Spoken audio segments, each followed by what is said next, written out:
Review this sword right here. It is the DarkSword Armory Baron. Do bear in mind that this is a review sample sent from DarkSword Armory, so I got it for free. If you think that makes me biased, you know, out of the gate. I don't believe this time it's a prototype or anything like that, so it should be representative of what you get from DarkSword Armory. But if you're sensitive on the measurements, which are linked in the description down below for this particular example, do bear in mind that there's variation. I've seen, particularly after doing the Alexandria review, that the measurements and size can vary a little bit, and if that's a sensitive subject for you, do double check with them before buying. Other bit to note is that I don't study historic European martial arts. My opinions on how this moves around at best could be considered an enthusiast. I don't practice historic European martial arts, and so keep that context in mind as you hear my thoughts and ramblings. What I do have is a lot of swords, especially over the years, and so I can evaluate build quality and general usage and how well it holds up to that kind of thing, and hopefully that much is helpful. A plan for the review is to go over the sword, kind of tell you about the build quality, fit features, give you some close photos, which hopefully give you a better idea of what the sword is before buying.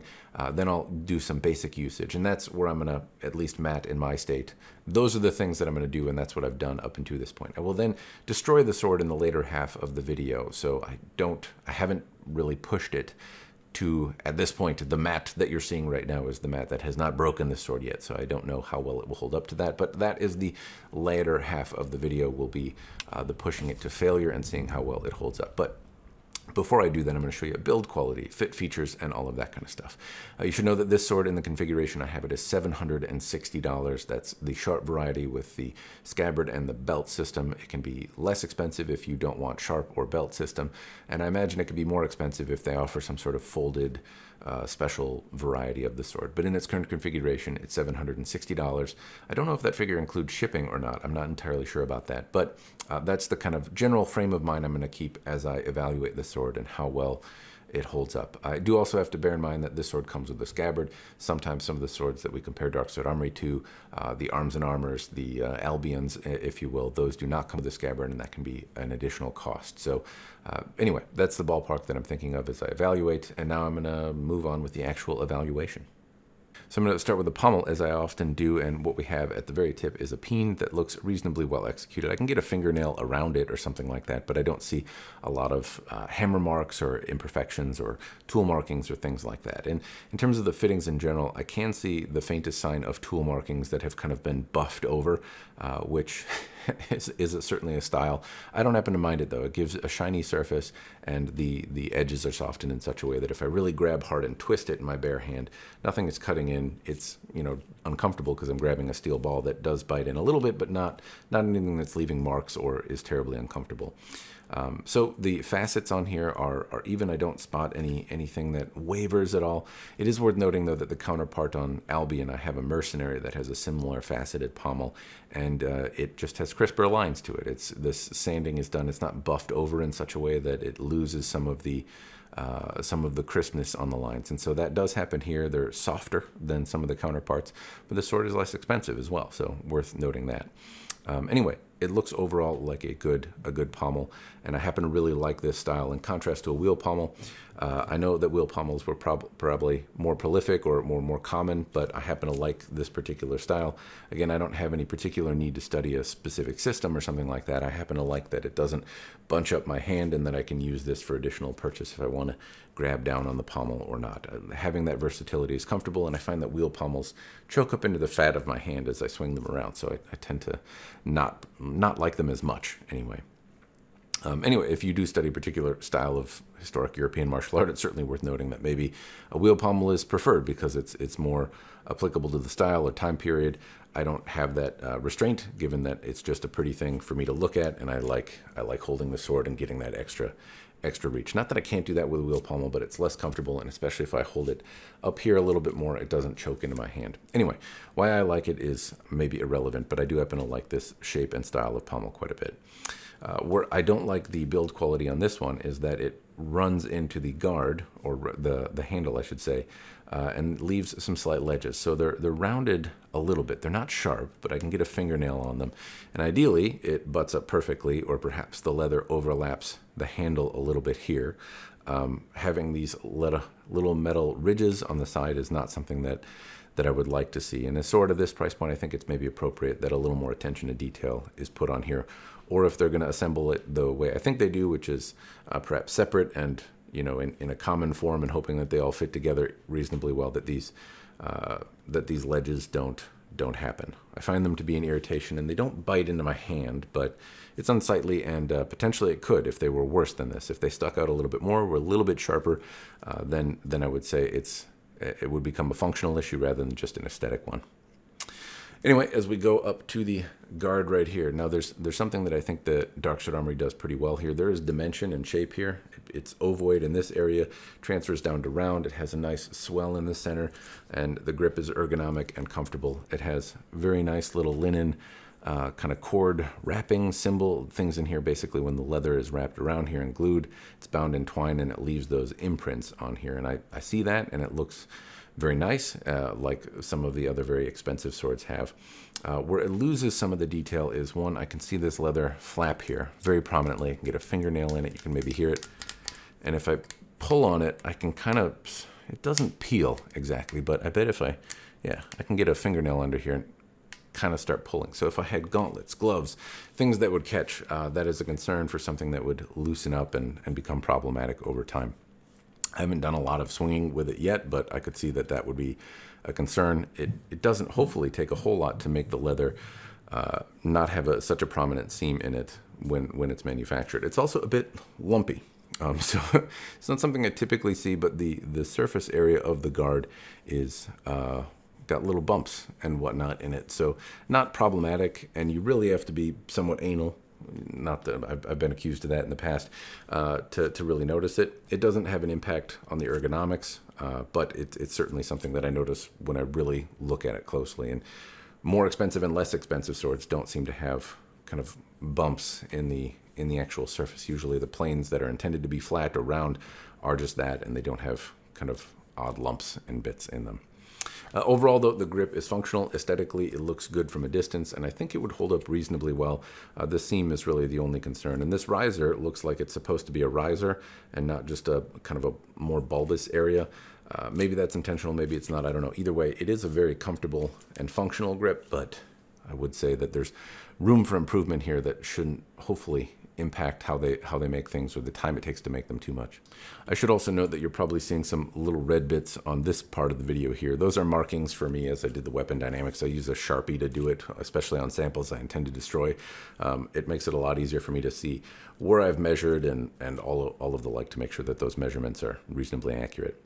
There are some discolorations in the leather dye, but that's very, very common. Very rarely do I see like a completely uniform dye on the leather, and any kind of blotchiness that I would see seems pretty common and not something that really pulls my eye away. No really intense dark spots or scratches or problems like that. Anyway, as the guard transitions into the cross, the transition works really well. It doesn't have a bunch of bulbous overlap here, which is something that I've seen before. Transitions really well. It's nice and elliptical in this area. If I choke up on the guard and kind of push my hands into it, nothing bites into me. The edges are all kind of softened in such a way that it makes it comfortable. The crossguard itself, shiny like the pommel is, and then I can make out tool markings and things like that, but it's been buffed in such a way that it is soft in some of the lines that are on here, but it's also made them shiny, and some people like and don't like that. I happen to actually like the shiny fittings.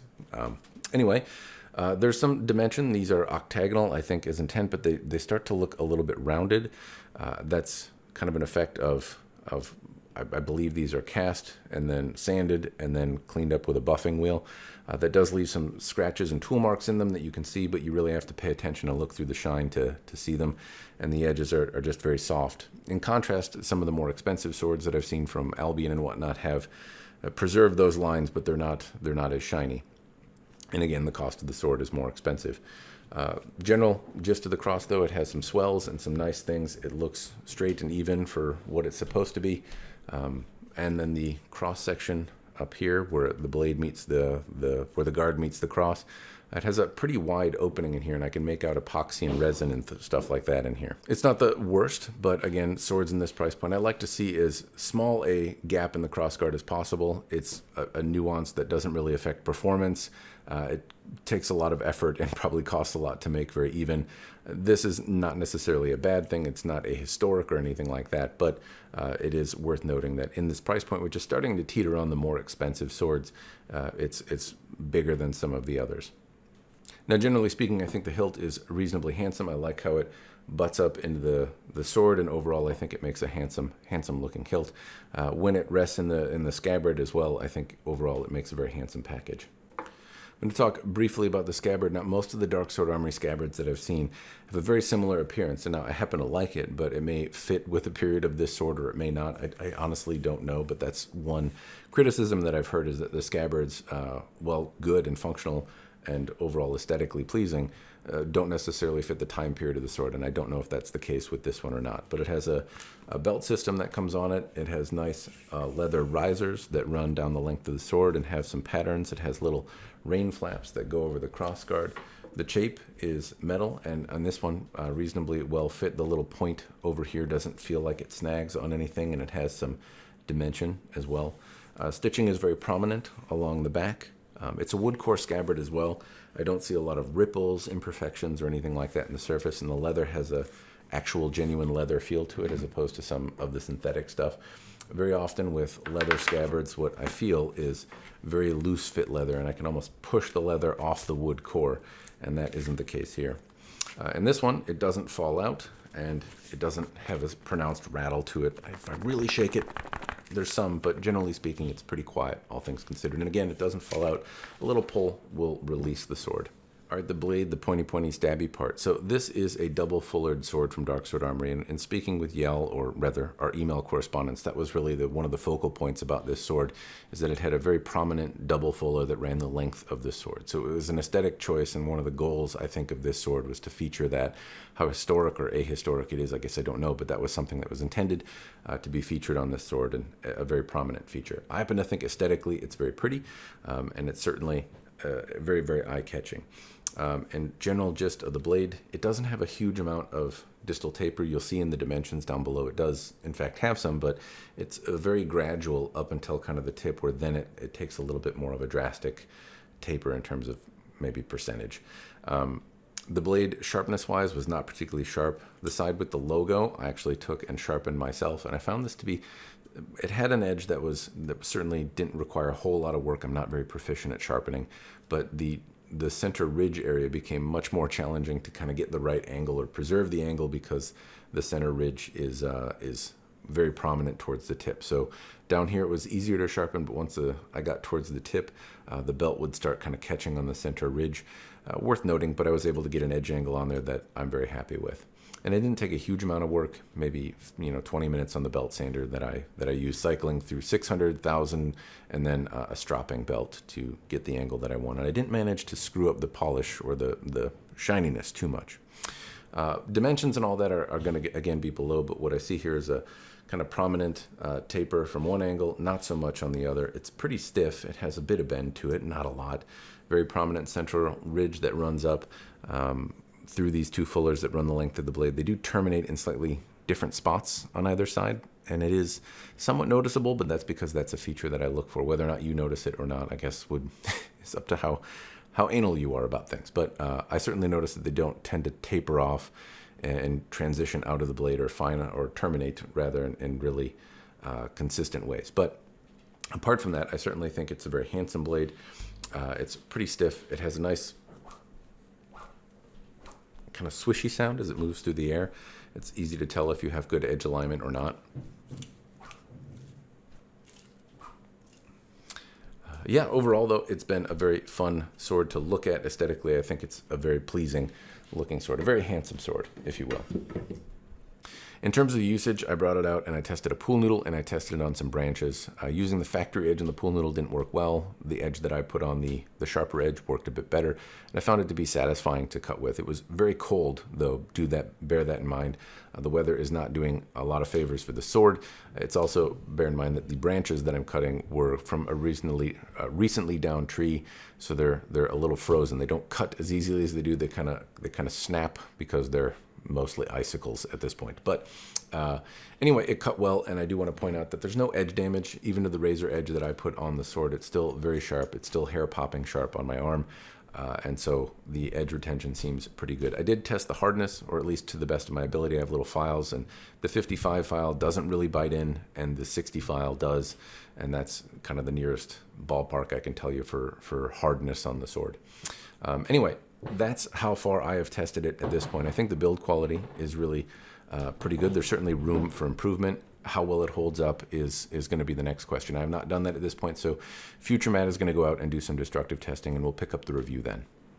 All right, sword friends, it is the future, and I have used the sword, gotten more familiar with it, measured it if I haven't mentioned already in this review. I've put that in the description down below. I've pushed it to the point of failure. I've exposed the tang so that you can see it as well as the shoulders of the blade, and I used it on all sorts of different things, and I will elaborate on the experience of doing that. Before I do, though, there's a couple caveats, additional disclaimers I should note in the video. One, I did sharpen one side of the sword, the side with the DarkSword Armory emblem on it. I lost track often when I'm testing the sword which side I had. I found the handle to be a little bit squirrely. I would lose track of which side I was holding if it rolled over in my hand, so that's bad on me as a reviewer. I was trying to use the side that I sharpened more than anything, but quite often I found myself having it in the reverse.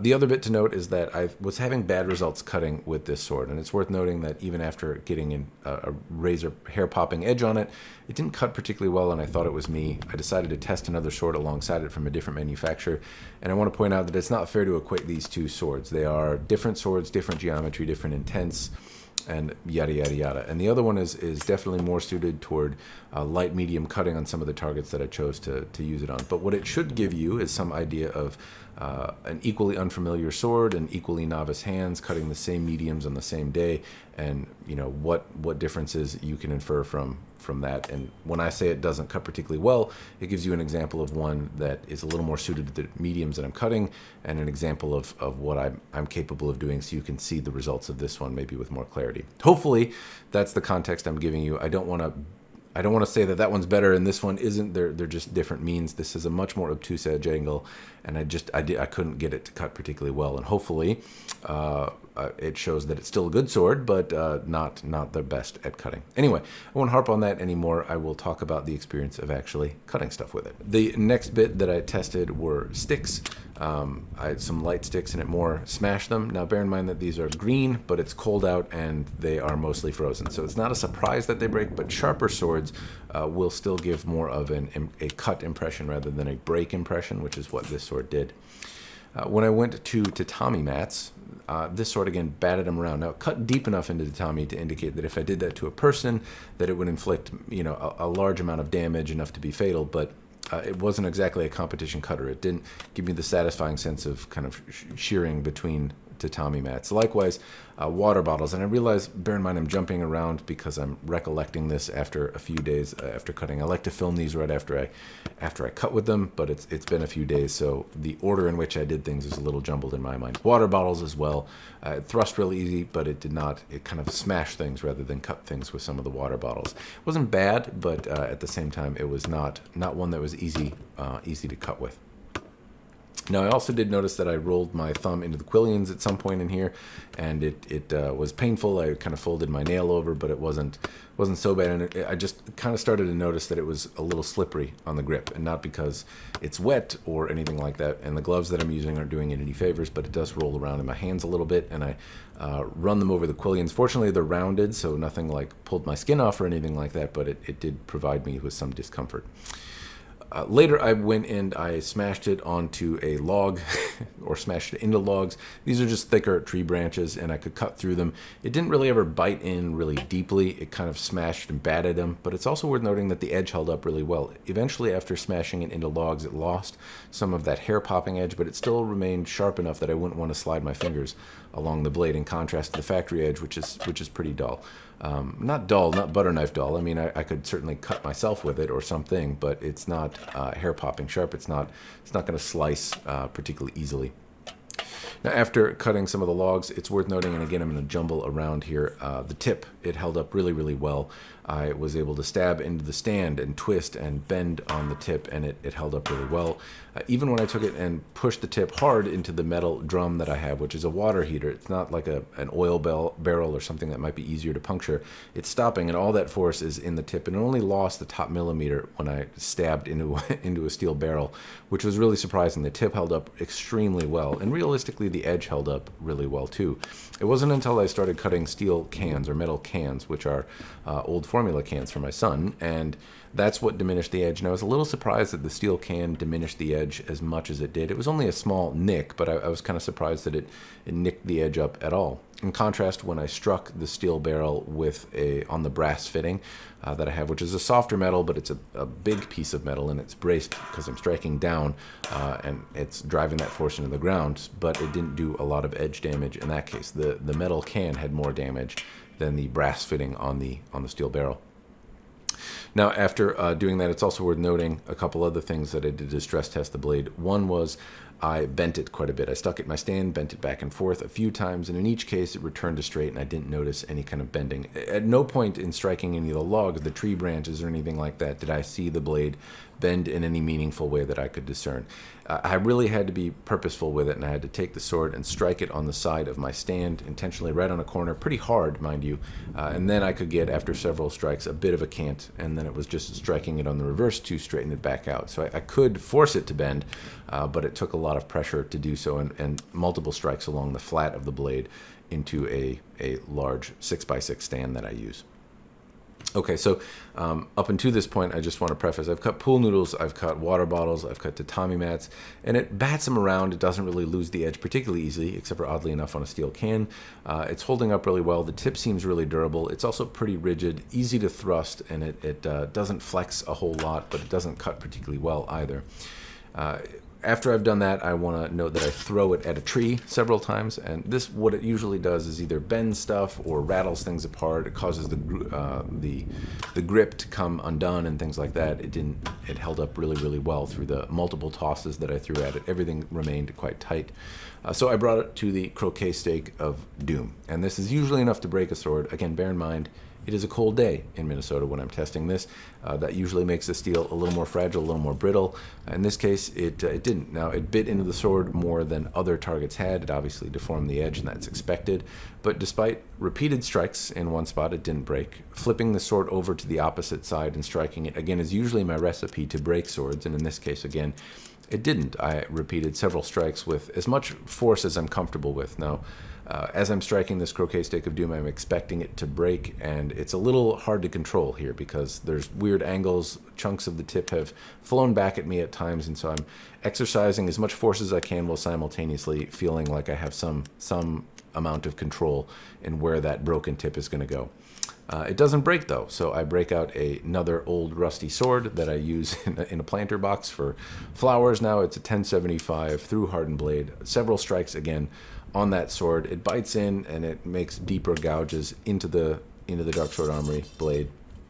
And then when I bring it back to the croquet stake of doom, this is like a tried and true recipe to break swords. I've now deformed the edge, hopefully made some cracks in it. Striking on the reverse side on the croquet stake of doom eventually breaks the sword. But it's worth pointing out kind of where it broke. Now, it broke kind of out at the tip here. Most of where I'm striking was here, and then it kind of broke out at the tip, and mostly what I was left with was still a pretty functional sword. I don't know how this would necessarily be salvaged in a way that's meaningful, since it has a very prominent central ridge, but anyway, broke out at the tip. I would say the last 6 inches or so of the blade broke off, and I still had a reasonably functional choppy chop weapon in my hand, but obviously that was what I was going for. I was breaking it. What I noticed about the grain structure as well was that it seemed to be pretty fine, and that indicated to me that at least very likely that the heat treatment was pretty good. So from there, I was determined to test the quillions, because that was a point of fascination from the previous Alexandria review and something people like me to test on European-style swords. But last time I got some feedback that putting it into a drum that's braced and doesn't allow any flex is not necessarily realistic, and is maybe a little harsh on the quillions themselves, or at least it doesn't show how a human hand might impact them. And I don't have something that's really analogous to that, so I kind of propped it up on a branch and struck it with a katana, or a broken katana from a previous review. It's more of a wakizashi size, and I figure that I can get 2 hands on it, but I'm striking pretty shallow, so it's a softer hit than what you might experience in some sort of contact where somebody's using a long sword and has more leverage. but I'm also hitting it hard, and I have to be cautious because it turns into a helicopter of death and flies all over the place. So I would say that this is softer. It's not braced really at all, and take from that what you will. In this case, it bent. The quillions all bent. They didn't pop off and fly anywhere, and I would argue that they're probably softer than maybe they need to be. You can be a better judge of that. Each sword strike bit into the quillion pretty meaningfully and deformed it or bent it quite a bit. The harder I struck it, the further it would bend. But in either case, it didn't fly off into my pond or break. And if I struck hard enough and had a longer weapon, I think that it would maybe deform more meaningfully, but I think it would protect your hand. Especially the edge of mine bit in, and that would, I think, kind of do some strange things with the force, so to speak. In terms of where it bent the sword, I don't think that it would bend over all the way over your knuckles and cut into your hand or something like that. But it would likely deform perhaps more than you would expect. So anyway, take from that what you will. At least they did not fracture and break off. They bent and deformed, I would say, maybe more than I would have expected. So from there, I took the sword and took the handle off. Previously, I've also been told that the tangs on some DarkSword armories have been small. The Alexandria some feedback I got was that the tang on that was too small, despite the fact that all the punishment I had put that sword through showed no failure in the tang. This one appears even more robust. It's quite a bit thicker. It remains octagonal through the pommel, which means that it's not rounded and the pommel isn't going to loosen and start spinning around on you. It remains octagonal into the pommel, so it stays pretty solid. It has epoxy all over it, which I also struck with a sword and didn't come off, so it's pretty well fit epoxy. The shoulders of the blade also appear pretty robust, and the epoxy appears painted on the shoulders, where it would schmutz out of the crossguard in the gap there. So I'd like to see a smaller gap in the crossguard, but painting it, I guess, is a reasonable secondary solution. It at least keeps the kind of gunk from being very apparent to the eye, but I can certainly spot it here now that I have it broken. The shoulders are exposed on the blade.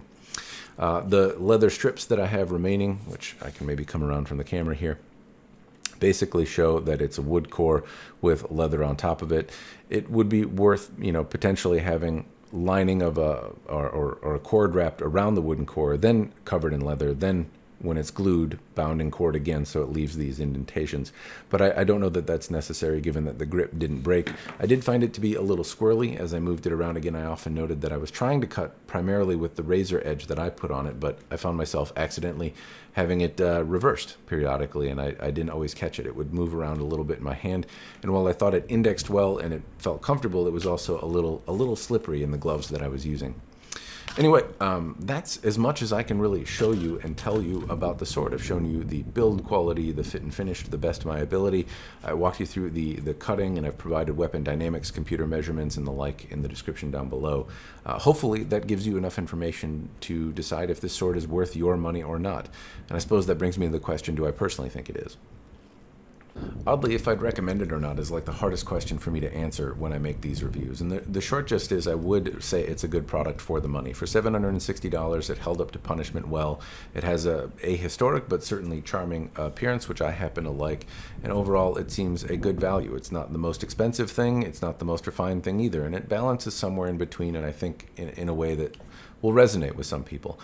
That said, it's not one that I would personally buy, and so I wouldn't hesitate saying it's worth the money if it has features that you like. If you like something that's maybe a little more thrust-centric, you want something that's going to be a little more durable rather than successful in some of those soft to medium target cuts, then yeah, I think this is a great sword. But just be aware that I don't think, regardless of what edge you put on it, that it's ever going to be a great cutter in contrast to some of the other swords in the same price point. So for me, that's the kind of stuff that I want to do with a European-style sword. I want to go in the backyard and cut pool noodles, water bottles, tatami mats, and maybe some thin green branches. And this is more of a smashy than a cutty, and so to me, it's not one that I would personally buy. But that doesn't detract from the fact that it held up well and shows some improvements in DarkSword Armory's manufacturing process in contrast to the Alexandria that I saw before. So yeah, I think it's a good sword. I think it held up well, and if those things are valuable to you, then yes, I would say it's worth it. If they're not, and you want something a little bit more cut-centric, then I would say no, because no matter what I did, I could not get it to cut, and that was kind of substantiated by breaking out something a little more purpose-built towards cutting soft medium targets and having more success with it. It's also worth noting that the other sword that I cut with on the day bit into my hand. It wasn't a comfortable wheel pommel to grab. This hilt was more comfortable in that it was easier for me to grip, but it also rolled around a little bit, and I couldn't get successful, nice, slicey cuts with it no matter what I did. So, or not no matter what I did. I didn't spend a lot of time practicing with it, but in the several rounds and attempts that I put into it, I didn't have a lot of really satisfying cuts where other swords that I'm equally unfamiliar with, I could pick up and achieve those similar kinds of cuts. And that's just something that I guess I personally enjoy more. So if I'm asking what type of sword would I buy, this wouldn't necessarily be my first choice, but not because it's bad, just because the feature set doesn't necessarily resonate with me specifically. But that doesn't mean it won't do it with you. And hopefully the video that I made and the stuff that I showed and the durability that it has came through in the video, and you can make that decision for yourself. Anyway, that's all I've got. Special thanks to DarkSword Armory for sending me the review sample, and that's all I've got. As always, cheers, and thanks for watching.